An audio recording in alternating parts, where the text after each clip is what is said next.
وأنتم مسلمون.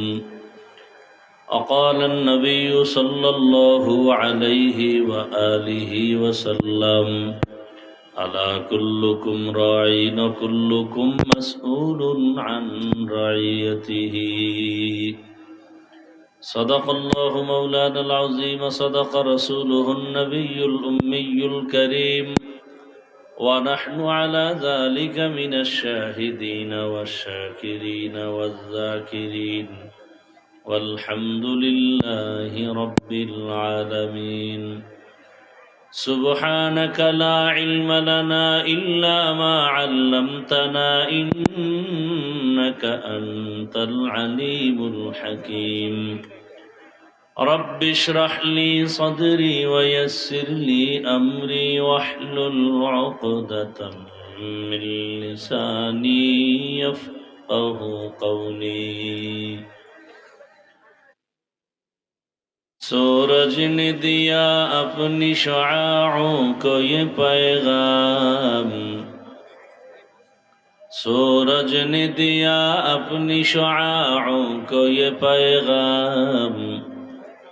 दुनिया है अजब चीज, कभी सुबह कभी शाम।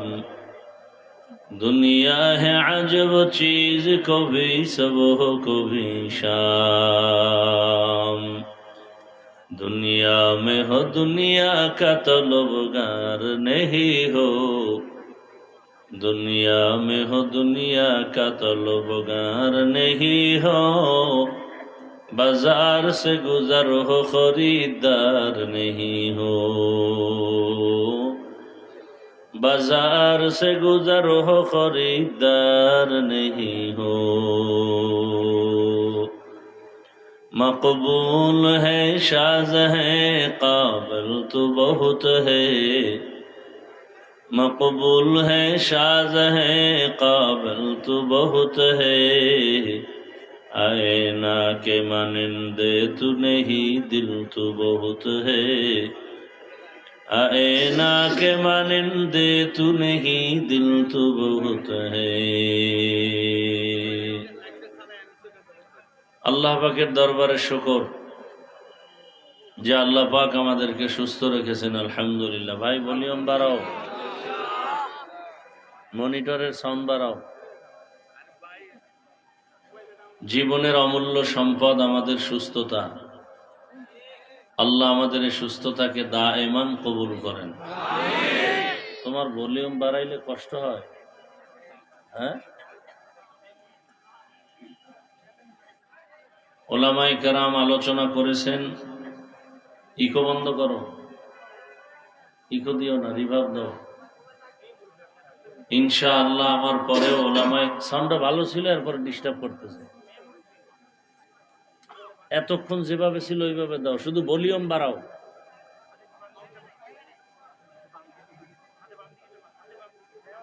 ইনশাআল্লাহ আমার পরে ওলামায়ে হযরত আলোচনা করবেন।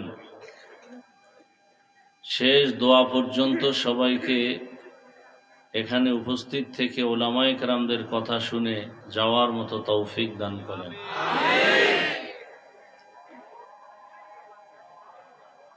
আমি আপনাদের সামনে সংক্ষিপ্ত আলোচনার নিয়তে কোরআনে হাকিমের এক আয়াতে কারিমা, নবীজির একটি হাদিসের অংশ পড়েছি। আয়াত ও হাদিসের আলোকে ইখলাস ও রুহানিয়াতের সমন্বয়ে কিছু কথা বলার মতো, আপনাদেরকে শুনবার মতো আল্লাহ তৌফিক দান করেন। ইয়া আইয়ুহাল্লাযীনা আমানুত্তাকুল্লাহা হাক্কা তুকাতিহ। আল্লাহ বলেন, হে দুনিয়ার মানুষ, মুমিন, তোমরা আল্লাহকে ভয় করো, ভয় করার মতো হক আদায় করে। ওয়ালা তামুতুন্না ইল্লা ওয়া আনতুম মুসলিমুন, এবং তোমরা কেউ মুসলমান না হয়ে মৃত্যুবরণ করিও না। নবীজি বলেন, আলা কুল্লুকুম রাঈন ওয়া কুল্লুকুম মাসউলুন আন রাঈয়াতিহি। সাবধান হে উম্মত, তোমরা প্রত্যেকেই দায়িত্বশীল। আল্লাহর দরবারে দায়িত্বের কারণে জবাবদিহিতার কাঠগড়ায় দাঁড়াতে হবে। বেশি পণ্ডিত হইলে এই অবস্থা হয়। কয়জনে চালাও মেশিন হয় না ভাইয়া? সুন্দর সাউন্ডারে কেন তোমরা ডিস্টার্ব করলা? আমি শুধু বললাম ভলিউমটা বাড়াও।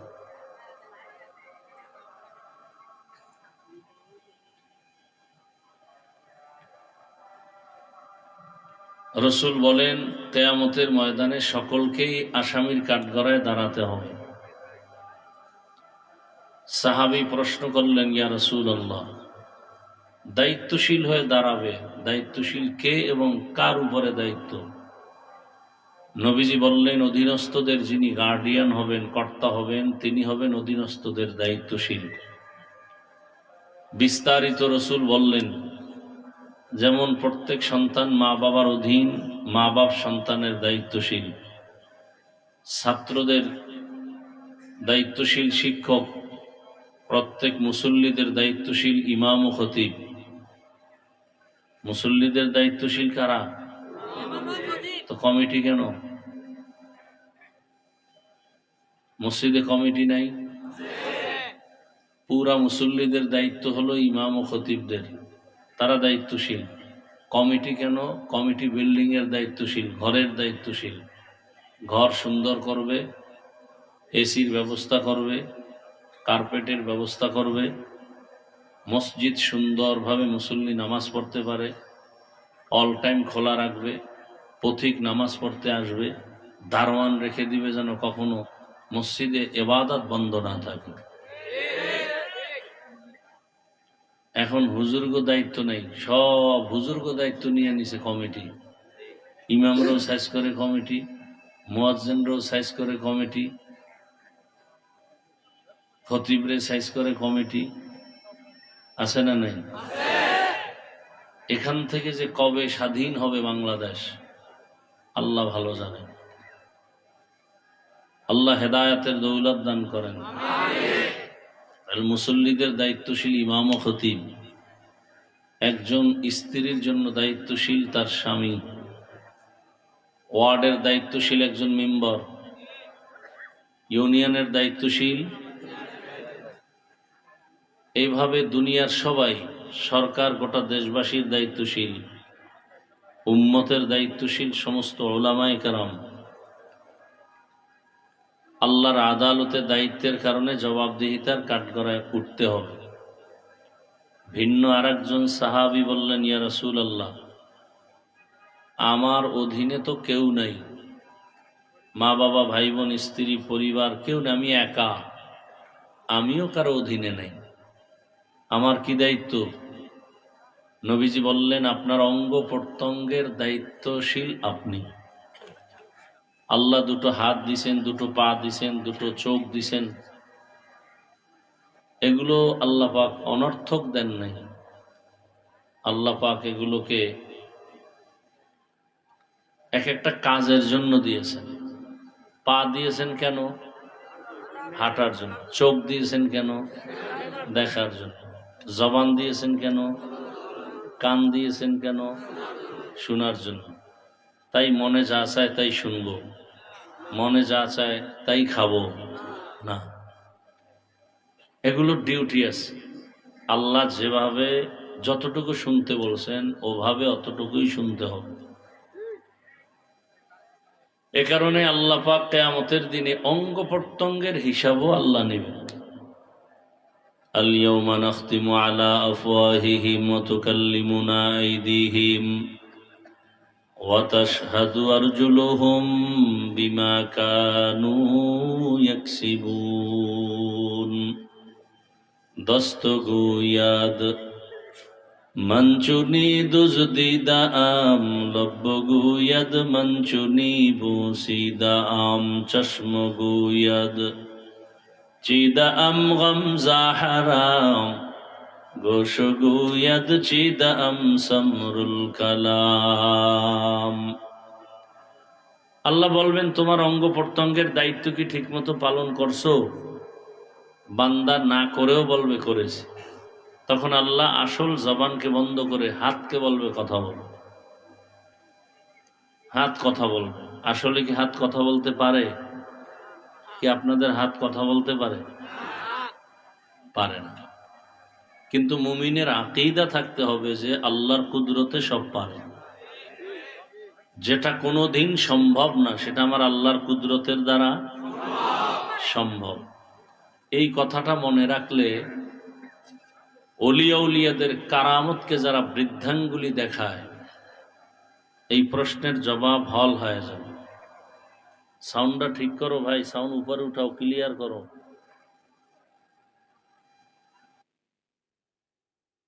সাউন্ডটা ক্লিয়ার করো।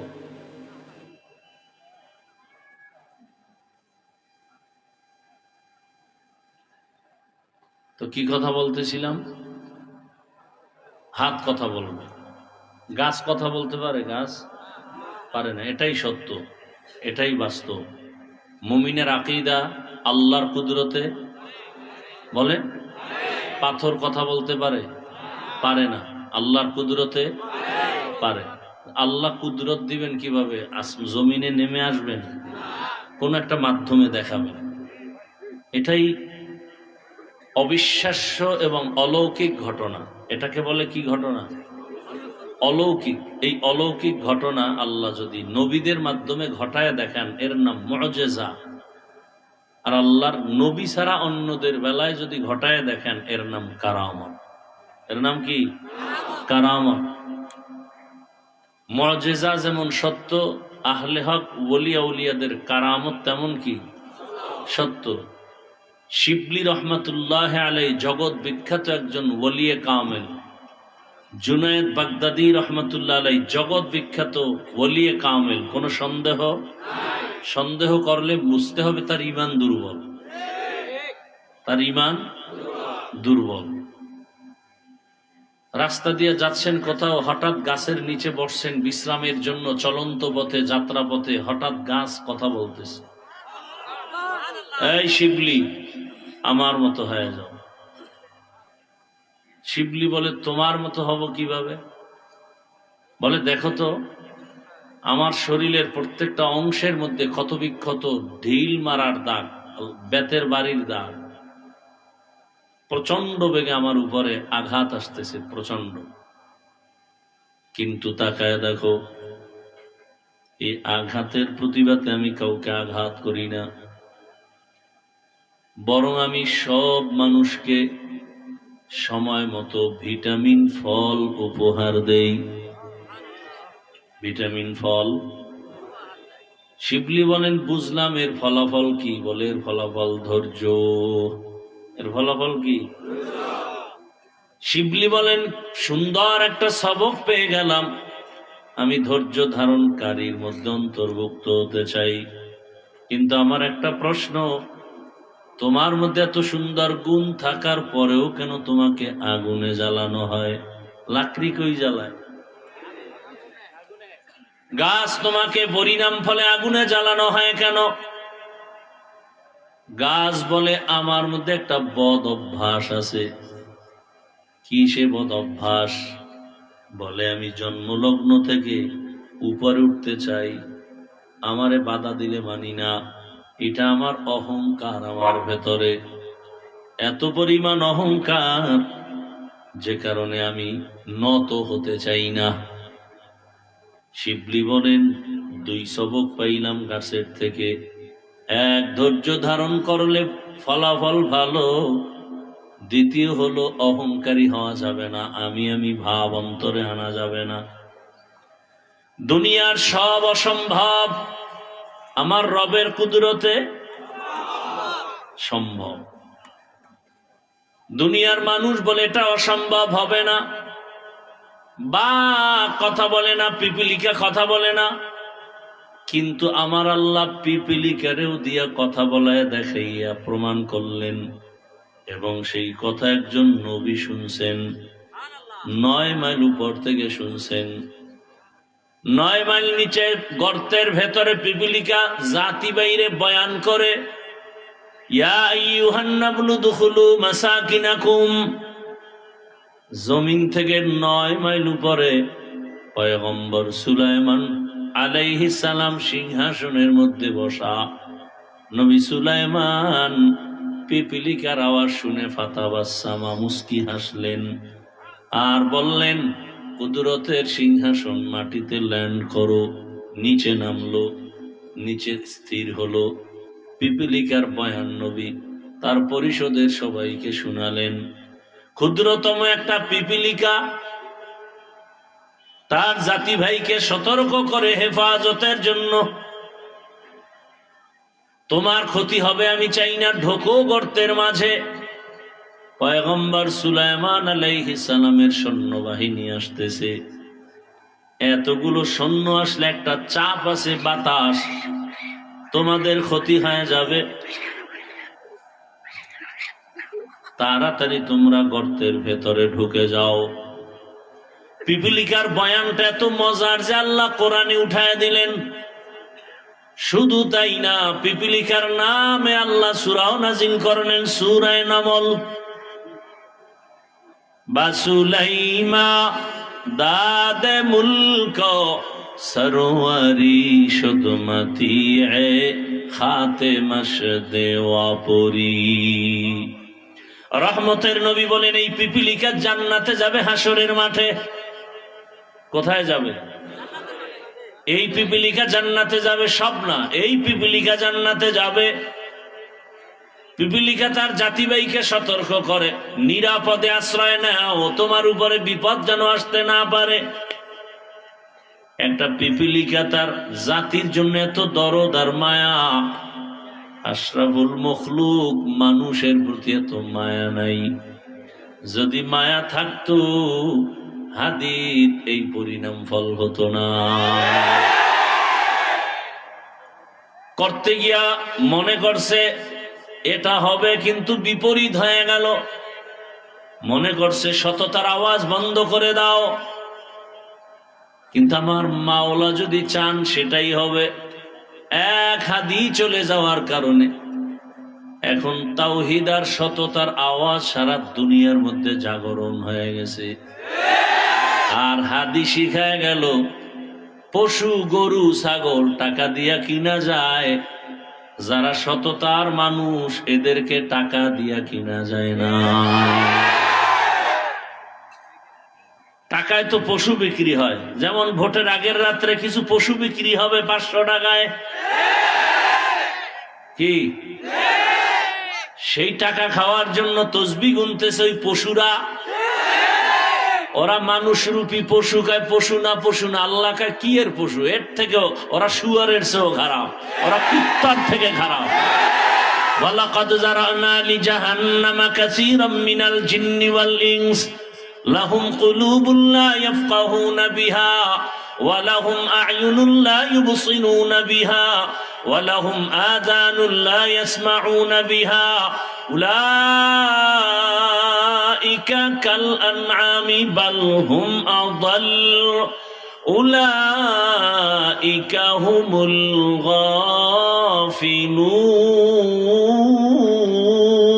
গাফিলুন। এরা মানুষ না, সুরাতে মানুষ, ভেতরটা কুকুর থেকেও খারাপ, পশুর চরিত্র হার মানায়। এরা টাকায় বিক্রি হয়। বাজারে একটা মুরগি কিনতে যাও 1000, বড় মুরগি একটা খাসি কিনবা 20,000, একটা গরু কিনবা 1 লাখ টাকা। আর ভোটের আগে আশরাফুল মখলুক বিক্রি হয় মাত্র 500 টাকায়। ও বুঝাইতে চায় আমি আসলে দেখতে মানুষ, মূলত আমি কুত্তা শুয়ারের চেয়েও খারাপ। টাকায় বিক্রি হয় পশু, মানুষ বিক্রি হতে পারে না। প্রমাণ কি? আমরা মানুষ হতে পারি নাই। হাদি রাস্তা দিয়ে হাঁটে, মানুষ এমনি এসে টাকা দেয়, আর তোরে কেউ টাকা দেয় না। তুই মায়ের টাকা চুরি করো, যুবক বাবার টাকা চুরি করো, এরপরে না পাইলে দোকানে হামলা করো, ডাকাতি করো, রাস্তায় বন্দুক ঠেকাও, সন্ত্রাসী কর্মকাণ্ড। এই দেশ ভালো হবে কবে? আর পিপিলিকায় জাতি বাইরে কয় বাঁচার জন্য আশ্রয় নাও গর্তে। এজন্যই তো রহমতের নবী বলেন, খায়রুন নাস মান ইয়ানফাউন নাস। ভালো মানুষ তো ওই ব্যক্তি যে অন্যের উপকার করে, ক্ষতি করে না। অন্যের উপকার করে, ক্ষতি করে না, এর নামই তো তাকওয়া। পারলে উপকার করো, না পারলে চুপ থাকো, ক্ষতি করিও না। পারলে প্রশংসা করো, না হয় চুপ থাকো, বদনাম করো না। পারলে নেক আমল করো, না পারলে চুপ থাকো, গুনাহ করিও না। এর নাম তাকওয়া। আল্লাহর রাসূল বলেন, ক্বালান নবী সাল্লাল্লাহু আলাইহি ওয়া আলিহি ওয়াসাল্লাম, ইত্তাকিল মাহারিম তাকুন আ'বাদান নাস। হারাম অবৈধ জিনিস থেকে নিজেরে বাঁচাও, আল্লাহ তোমার মর্যাদাকে অনেক বাড়ায় দিবেন। নিষিদ্ধ জিনিস থেকে বাঁচো।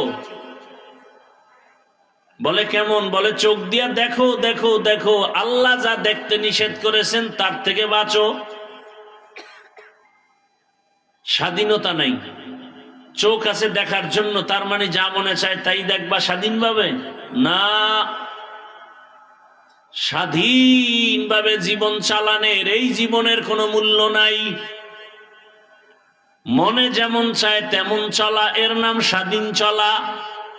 মনে চায় বিড়ি টানবা টানো, মনে চায় টুপি পরবা পরো, মনে চায় টুপি খুলে ফেলবা খোলো, মনে চায় চুল রাখবা রাখো, মনে চায় রাখবা না কেটে ফেলো।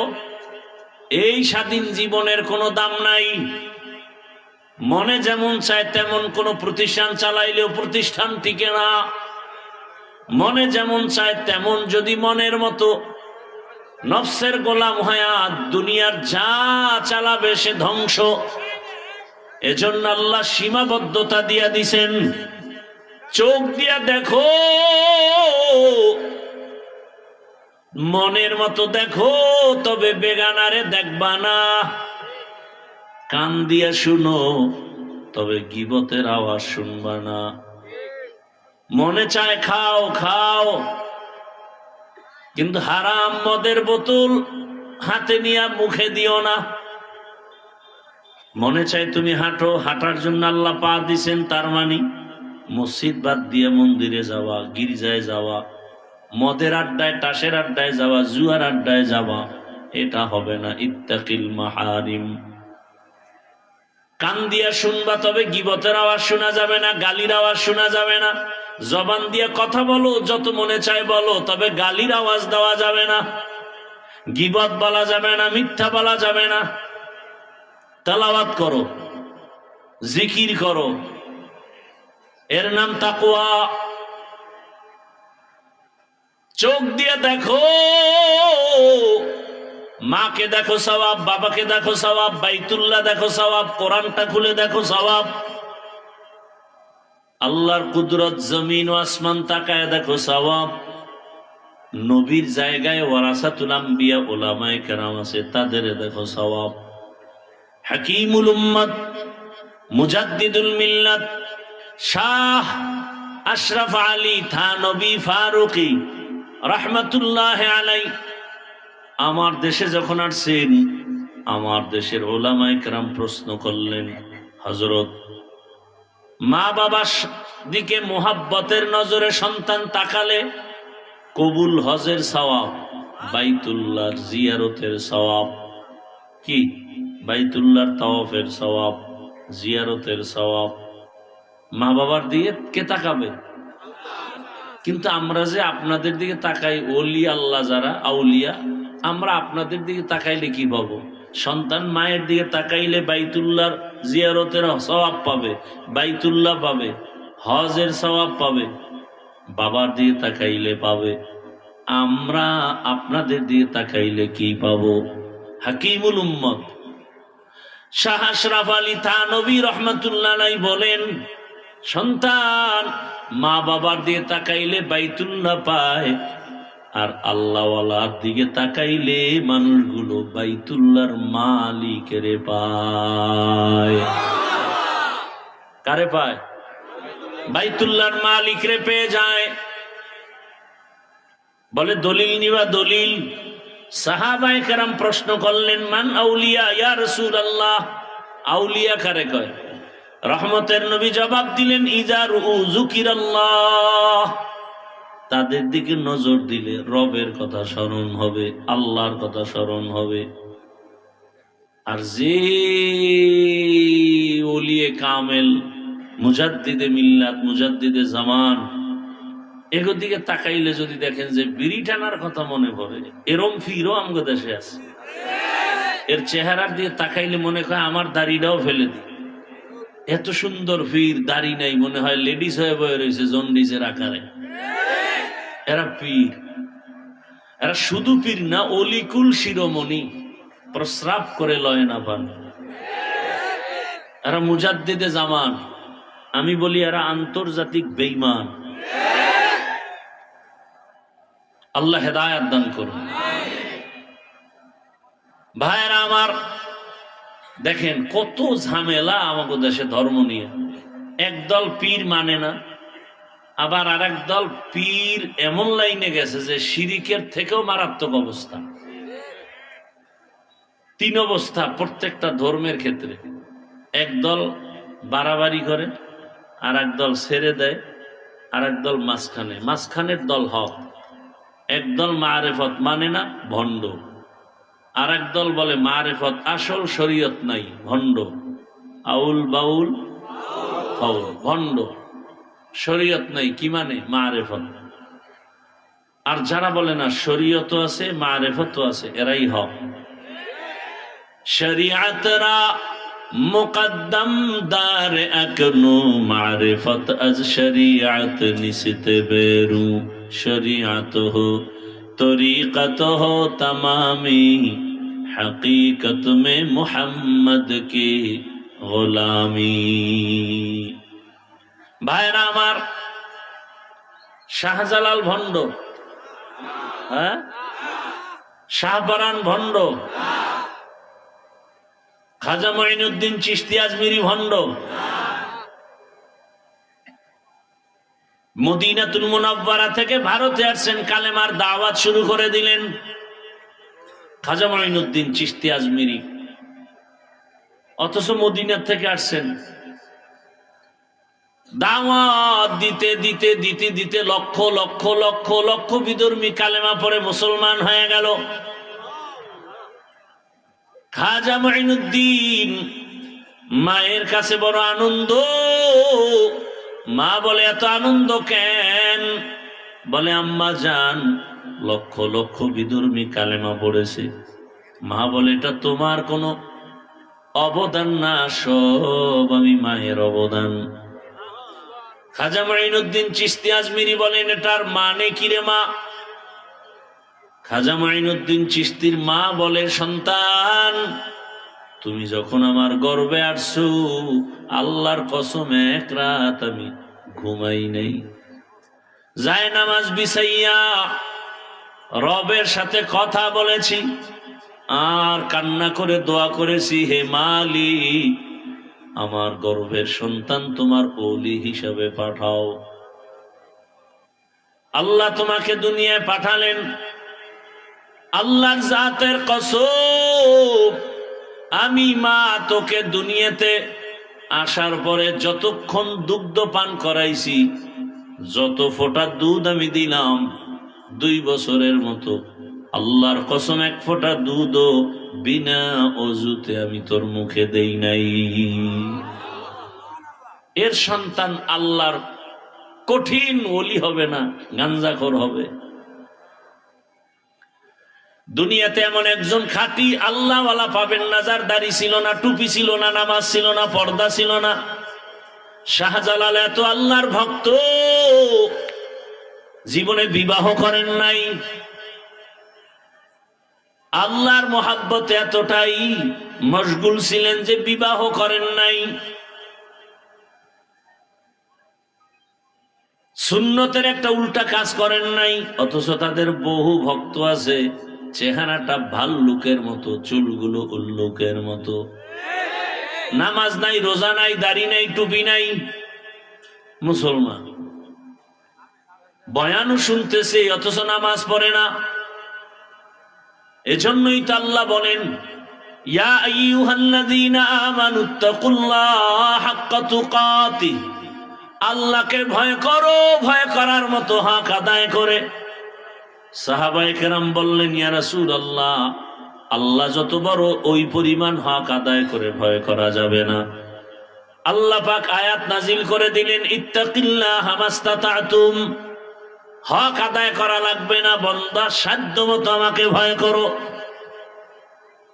আর একটা কি, মুসলমান না হয়ে মরবি না। এক সূরায় কয় জীবনে মুসলমান হব না, মরব না।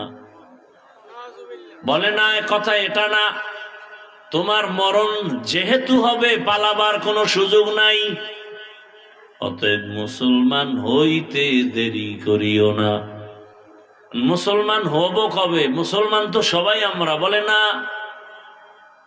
মুসলমান তো ওই ব্যক্তি যে কি বলে, বিনয়ের সাথে আল্লাহর কাছে আত্মসমর্পণ করে।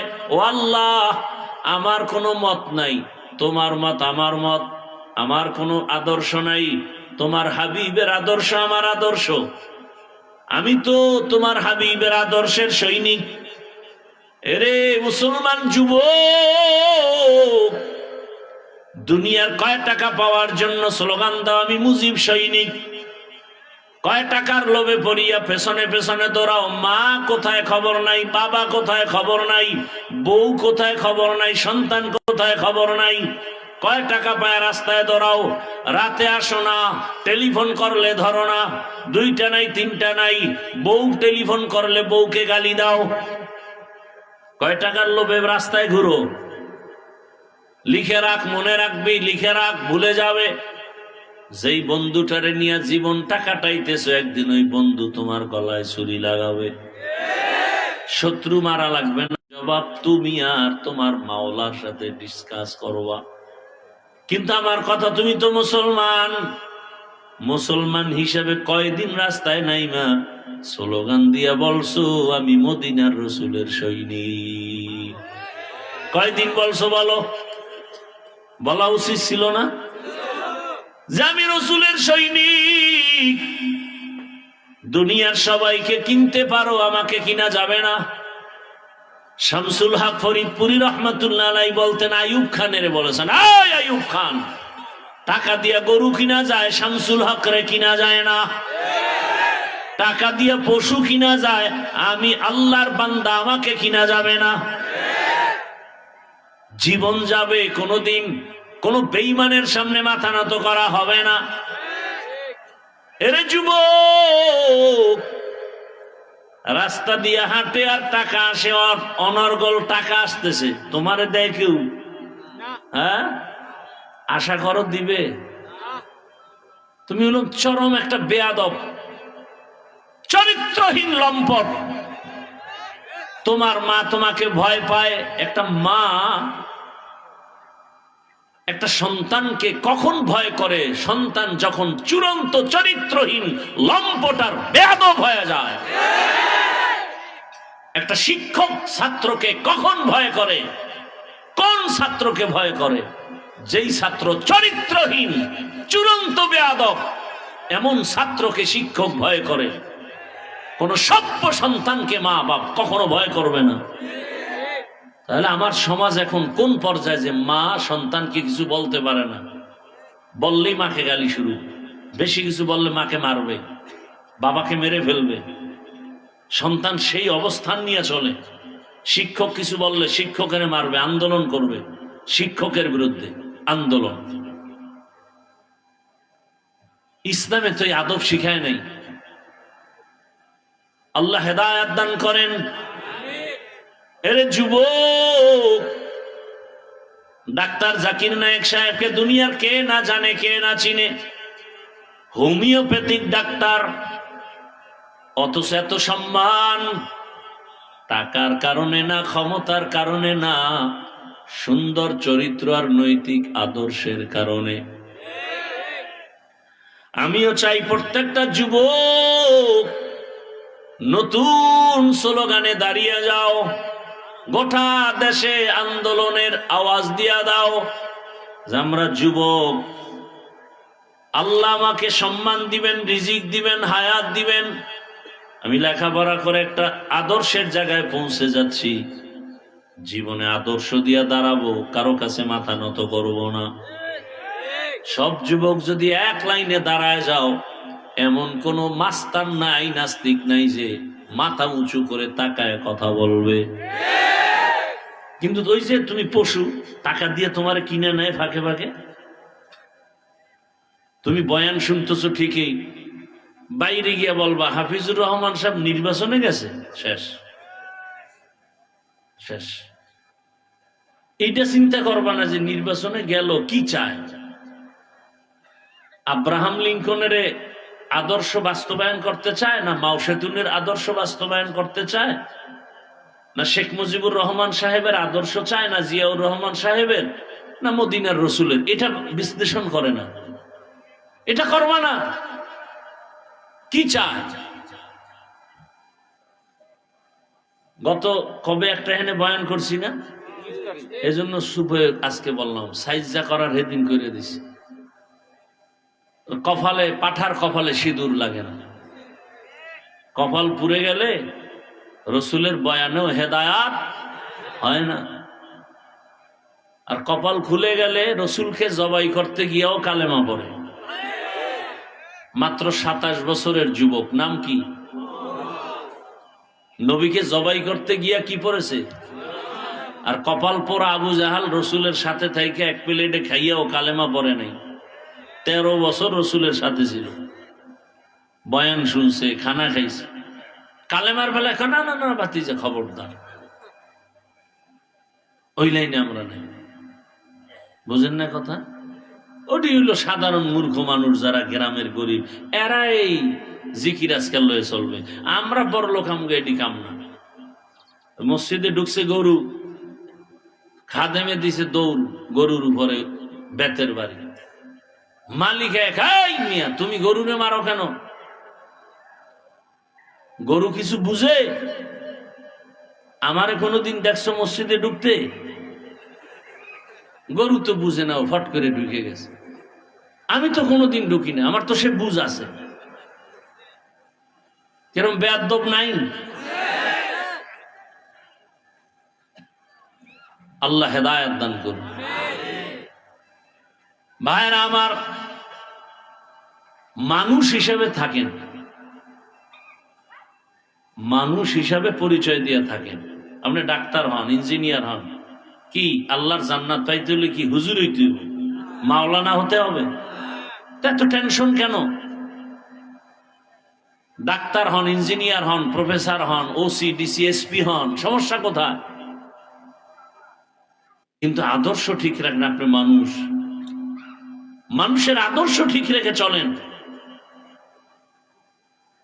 আপনি কোনদিন পশুর চরিত্রে যেন মোবাইল মানের দরকার কি? আল্লাহ সবাইকে হেদায়েতের দৌলত দান করেন। ভালোবাসেন আপনারা, আমিও আপনাদেরকে দিল থেকেই মোহাব্বত করি, ভালোবাসি। আল্লাহ ভালোবাসাকে দায়েমান কবুল করেন। আপনাদের পাশেই থাকি। আগামী পরশুদিন শুক্রবার 26 তারিখ মাহফিল। আপনাদের এই মাহফিল 5 দিন করলে যেই পেরেশানি আর খরচ, এর আরো 3 গুণ বেশি আমার একদিনের মাহফিলের খরচ। অতএব যাবেন ইনশাআল্লাহ।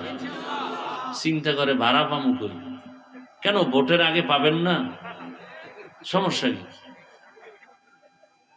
সেদিন তো খাবেন।